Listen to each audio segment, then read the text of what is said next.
Welcome to Daily Focus, and I am thankful that the Lord has given us a beautiful day in February here in Michigan.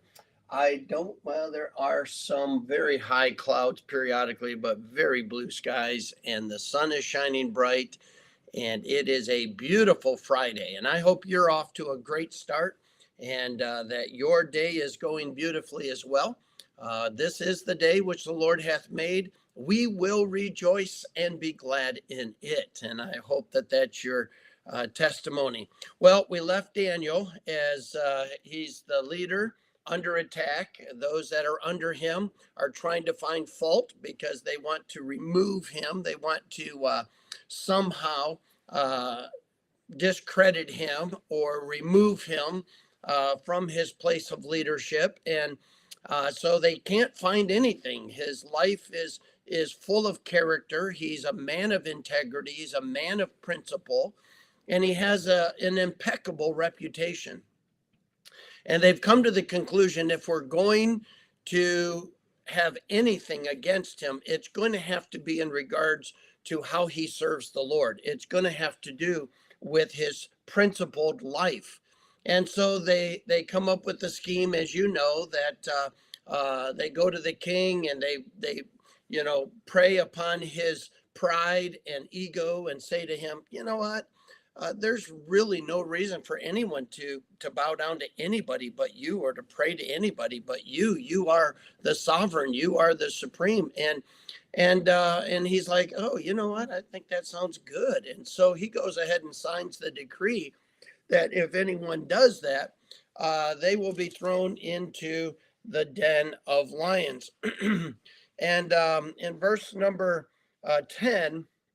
Now, when Daniel knew that the writing was signed, he went into his house, and his windows being opened in his chamber toward Jerusalem, he kneeled upon his knees 3 times a day and prayed and gave thanks before his God as he did aforetime. In other words, this wasn't anything new. This was not anything that was out of the ordinary. He hadn't added anything to his life. He simply wasn't changing anything because of what the government, the authorities, was impressing upon him. Now, they actually banked on that. They were counting on that. And their whole scheming is that Daniel would be a man of integrity, that the very principles of living his life for God in dependence upon God would not change just because the law said not to do it. And Daniel didn't disappoint them. In verse number 11, then these men assembled and found Daniel praying and making supplication before his God. Then they came near and spake before the king concerning the king's decree. Hast thou not signed a decree that every man that shall ask a petition of any god or man within 30 days, save of thee, O king, shall be cast into the den of lions? And the king answered and said, the thing is true, according to the law of the Medes and the Persians, which altereth not. Then answered they and said before the king, that Daniel, which is of the children of the captivity of Judah, regardeth not thee, O king, nor the decree which thou hast signed, but maketh his petitions 3 times a day. Then the king, when he heard these words, was sore displeased with himself, and set his heart on Daniel to deliver him. And he labored till the going down of the sun to deliver him. Then these men assembled unto the king and said unto the king, know, O king, that the law of the Medes and the Persians is, that no decree nor statute which the king establisheth may be changed. Then the king commanded that they brought Daniel and cast him into the den of lions. Now the king spake and said unto Daniel, thy God, whom thou servest continually, he will deliver thee. And a stone was brought and laid upon the mouth of the den, and the king sealed it with his own signet and with the signet of his lords, that the purpose might not be changed concerning Daniel. So here we are. The king has been caught in their conniving. He's displeased with himself. I should have seen this coming. I should have saw through it, and I should have seen through it, and I should have stopped them. I should have actually dealt with these connivers, manipulators, but I didn't. And so he tries to figure out, how do I get out of this? How do I spare Daniel? And the Bible says that he spent all day trying to figure it out. And these men came back and said, no, no, you can't, king. The law is the law. You are definitely going to have to throw Daniel into the lion's den. And the king realizes that's true. He's going to have to. And so he calls Daniel in, and what a great statement he makes, which is what the title of this lesson is. And that is, thy God, whom thou servest continually, he will deliver thee. And what a great statement.